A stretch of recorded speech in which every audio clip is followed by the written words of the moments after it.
क्या आप भी खांसी और सांस लेने में तकलीफ की दिक्कत को हल्के में लेते हैं?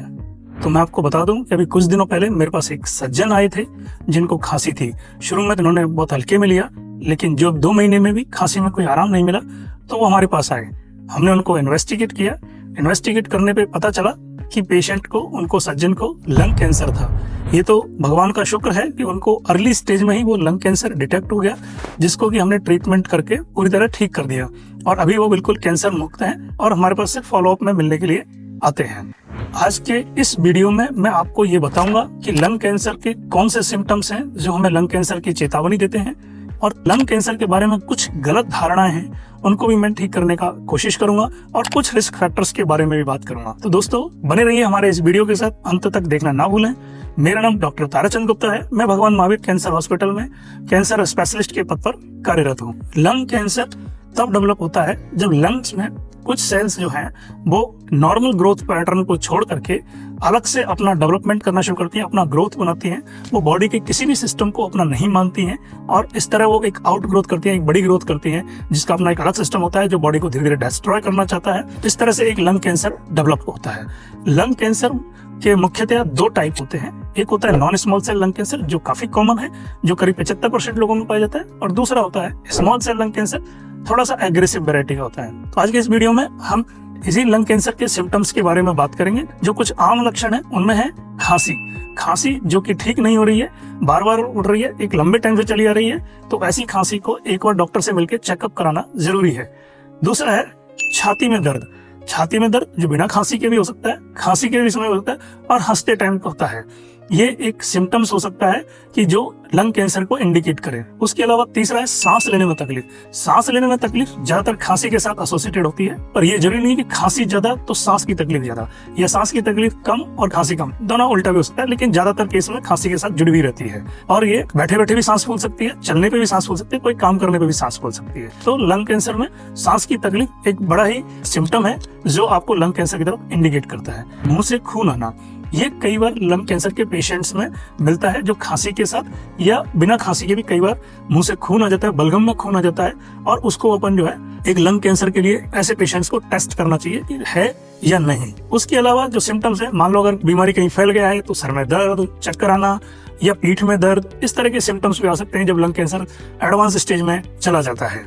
उसके अलावा भूख ना लगना, शरीर में कमजोरी रहना, छोटे छोटे से काम में ही शरीर में थकावट महसूस होना, ये भी एक लंग कैंसर का सिम्टम है। तो दोस्तों अगर आपको इनमें से कोई भी सिम्टम है तो आपको तुरंत अपने डॉक्टर से मिलना चाहिए और उससे भली भांति अपना चेकअप करवाना चाहिए। आप फिजिशियन से मिल सकते हैं, कैंसर स्पेशलिस्ट से मिल सकते हैं, हमसे मिल सकते हैं कि आगे हमको क्या टेस्ट करना है कि जिससे कि लंग कैंसर जैसी संभावना को चेक किया जा सके और अर्ली स्टेज में डिटेक्ट किया जा सके। देखिए लंग कैंसर कैसे लंग्स को अफेक्ट करता है।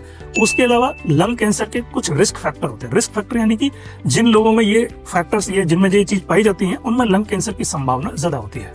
जैसे कि धूम्रपान बड़ा ही इंपॉर्टेंट कारण है लंग कैंसर का। ये देखा जाता है कि जो लोग स्मोकिंग करते हैं, एक्टिवली स्मोकिंग करते हैं, उनमें लंग कैंसर की संभावना नॉर्मल लोगों से 20 गुना ज्यादा होती है। दोस्तों 20 गुना तक लंग कैंसर का रिस्क उन लोगों में ज्यादा होता है जो स्मोकिंग करते हैं।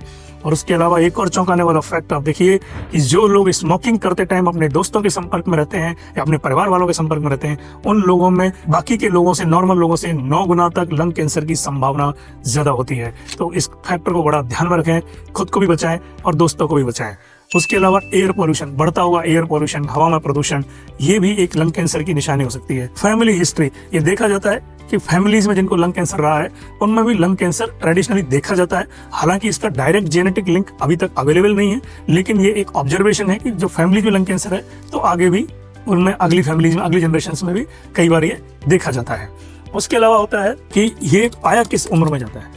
लंग कैंसर ज्यादातर 55+ की उम्र में मिलता है, लेकिन ये एक एब्सोल्यूट चीज नहीं है। इस मिथ को हम आगे आपको क्लैरिफाई करेंगे। हमने बात की थी वीडियो के शुरू में कि हम अर्ली डिटेक्शन के बारे में बात करेंगे। तो अर्ली डिटेक्शन का सबसे बढ़िया फायदा है कि फायदा क्या है भाई, जल्दी डिटेक्ट कर लिया, लेट डिटेक्ट कर लिया, कैंसर तो कैंसर, फर्क क्या पड़ना है? फर्क ये पड़ना है कि जब इसको अर्ली स्टेज 1-2 में डिटेक्ट कर लिया जाता है तो 60% से ज्यादा लंग कैंसर के केस पूरी तरह ठीक हो जाते हैं। इसलिए अर्ली डिटेक्शन का जरूरत है। इसको डिटेक्ट कैसे करते हैं? जिन लोगों में, खासकर अभी जो स्क्रीनिंग टेस्ट जो अवेलेबल है वो है कि हैवी स्मोकर्स में लो डोज सीटी स्कैन होता है जिसके रेडिएशन ज्यादा बॉडी को अफेक्ट नहीं करते हैं, उसके जरिए लंग कैंसर का स्क्रीनिंग किया जाता है कि लंग कैंसर है या नहीं। तो वो हमारे को लंग कैंसर अर्ली डिटेक्ट करने में हेल्प करता है। और उसके अलावा जो बड़ा इम्पोर्टेंट है वो ये कि आपको अगर कोई भी सिम्टम्स आ रहे हैं जो हमने आपको ऊपर बताए हैं, और उसके अलावा आपको कोई रिस्क फैक्टर है, तो आपको तुरंत अपना हेल्थ चेकअप कराना चाहिए, रेगुलर चेकअप्स में रहना चाहिए, इस बुलावे में ना रहें कि ये नॉर्मली भी हो सकता है। कई लोगों को लगता है कि लंग कैंसर सिर्फ स्मोकर्स में होता है, सिर्फ ओल्ड एज में होता है। दोस्तों, आज हम इसी मिथ को तोड़ने का कोशिश करते हैं। हम आपको बताना चाहते हैं कि लंग कैंसर 25% लंग कैंसर के केस इंडिया में नॉन स्मोकर्स में मिलते हैं, जिनका कारण कोई जेनेटिक भी हो सकता है, एयर पॉल्यूशन भी हो सकता है, खाने पीने का जो भी हो सकता है, मल्टीपल फैक्टर्स हो सकते हैं उनमें। यानी कि सिर्फ स्मोकर्स में लंग कैंसर नहीं होता है, ये नॉर्मली भी मिल सकता है। बट हाँ, स्मोकर्स में इसका चांस ज्यादा होता है, जैसे कि हमने आपको पहले बताया। दूसरा, ऐसा नहीं है कि ओल्ड एज में ही मिलता है।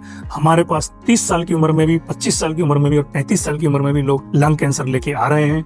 यानी कि लंग कैंसर का कोई उम्र फिक्स नहीं है। हाँ, ये एक कैलकुलेटेड थिंग्स है कि 55 प्लस की उम्र में ये देखने को ज्यादा मिलता है बजाय यंग एज के, लेकिन ऐसा नहीं है कि यंग एज में लंग कैंसर नहीं मिलेगा। तीसरी चीज है कि सिम्टम्स नहीं होते कि सब लंग कैंसर में कि केवल ये एक सिम्टम होगा या सारे सिम्टम होंगे तो ही कैंसर होगा। जी नहीं दोस्तों, कई बार हम एक हल्की खांसी हो रही होती है जो हमारे ठीक हो जाती है 5-7 दिन में, फिर 15 दिन बाद दोबारा होती है, फिर हम दवाई ले लेते हैं और इस तरह वो इग्नोरेंस में चली जाती है। तो लंग कैंसर ज्यादातर केस में वार्निंग सिम्टम देता है। 2-5% केस ऐसे होते हैं जिनमें सिम्टम्स नहीं मिलते। तो ज्यादातर केस में चाहे हल्का सिम्टम हो चाहे भारी सिम्टम हो, लेकिन लक्षण तो दिखाई देते हैं। बस हम उनको कितना इंपॉर्टेंस देते हैं, कितना इग्नोर करते हैं, ये हमारी एक लापरवाही कहला सकती है। तो दोस्तों, अभी अगर आपको हमारी वीडियो अच्छी लगी हो तो इसको लाइक करें, सब्सक्राइब करें और अपने दोस्तों के साथ शेयर करें।